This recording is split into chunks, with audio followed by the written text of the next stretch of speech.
Hey family, well, it's that time again. This is Tracy Morgan, and I am here with 40 things that I've learned in 40 years of marriage in 40 days. That's right, these are things that I've learned, not things that my husband has learned, not necessarily things that we've learned together or things that we've learned in either therapy or counseling, but these are 40 things that I've learned in 40 years of marriage in 40 days.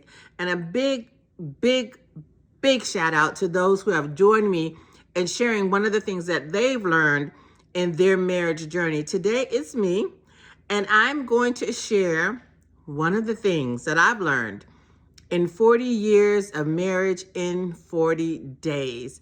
And while the statement is simple and quick, the process takes a little time. And that is, I learned to sacrifice. Listen, I grew up, I don't know if you would call it inner city. It might be called inner city at this time. But from about the age of 9, my parents were married. And around the age of 9, my little sister was about either 7 or 8. They separated. My mom, my younger sister, and I moved to Youngstown, Ohio. And from that time on, my mother became a freaking beast. I mean, there's a saying that they can make $1 out of 15 cents. That song was written after my mother. That statement was made on her behalf. My mother worked it. Do you hear me? And we never had assistance. She forever denied assistance, but we never really went without either. We lived on the east side of town, went to school on the west side of town.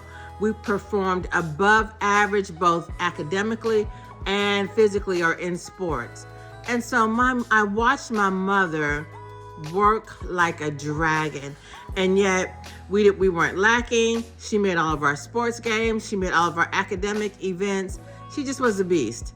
And so I watched her sacrifice. Yeah, she got child support. It wasn't a whole lot. Remember, these were back in the 70s and 80s. And yes, she got alimony, but even by my father's own admission, it wasn't a lot, and it was only for a year. But the way my mom worked, there was a time when my mother was actually working 3 jobs. And so I watched her sacrifice, but I didn't really learn to sacrifice. I got married when I was 21. And so I really didn't have an opportunity to really sacrifice. I saw my mom do it, but this is the dichotomy. She sacrificed a lot for us. She sacrificed probably a bit of a romantic life. She sacrificed a lot of going out with her friends. She sacrificed, a lot of trying to run like the Joneses. But on the other hand, what I probably remember most is she also taught us independence. So there was a dichotomy going on. She sacrificed, but she was also independent. And so when I got married, now I wasn't unfamiliar to sacrifice, but I was 21 when I got married. I didn't really expect to sacrifice a lot. So my husband and I, we were both living here in Maryland, but working in Virginia. And we had 2 small children at the time. So after some probably prayer and some conversations, we decided, I remember being at the pool, we decided that I would come off of my job. No, y'all, I didn't just want to come off my job, stay home, eat bonbons, and watch soap operas. But if I did, that's my business, right? But we decided that I would come off of my job because, number one, we had small children. And although we had some decent babysitters, no one watches your children, cares for your children like you do. So number one, it was for the sake of our children. And number two, we thought that it would help us financially because at that time, and I'm sure those costs have risen since that time, daycare was very expensive. You take that into account along with your clothing, your work lunches, at least a 2.5-hour drive every day. It takes its toll on your budget. So we decided that I would stay home with the children.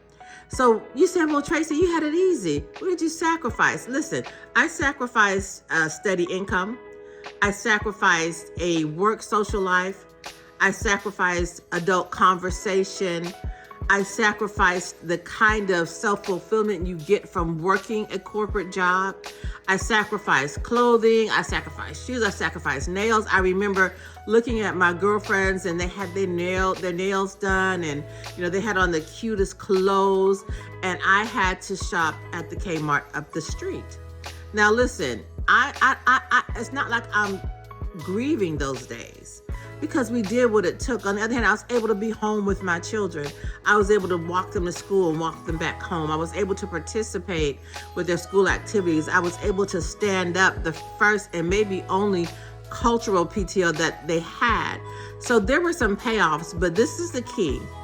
I did not sacrifice. Sacrifice is not, let me give this up to see what I can get. That's investing. Sacrifice means, even if I don't get anything back, this is the right thing to do. This is the right thing to go without so that my husband can have, so that my family can have, so that our children can have.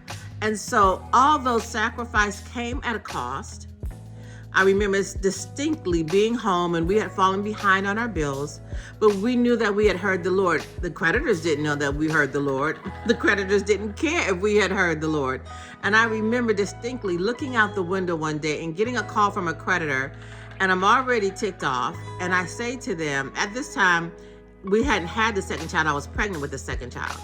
And I said to them, things that you won't find in the Bible. Maybe one word you might find in the Bible, but it had really taken its toll on me because I was the one home fielding the creditors' calls. I wasn't at the water cooler talking about the basketball game, or I didn't go to lunch with my girlfriends and talk about the latest thing in fashion. And so, again, it was a struggle. It wasn't always easy, but I gave this up for the betterment of our family, the betterment of my husband, my children, and myself. And so when you sacrifice, when there's a return on your investment, there are certain things that you can get back. If I give in 10%, I'm going to get 20% back, or however it goes, right?